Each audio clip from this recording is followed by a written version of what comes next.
ابني وعيلة العيلة عصبها كلياته قوي.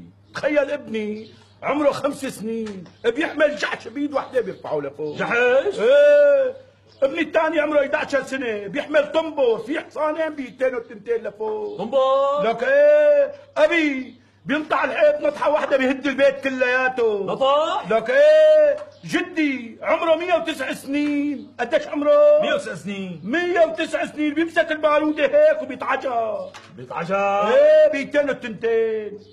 ايه بصدقها، لأنه أنت بتعرف البحر الميت؟ ما بعرف غيره. أنا أبي اللي موته.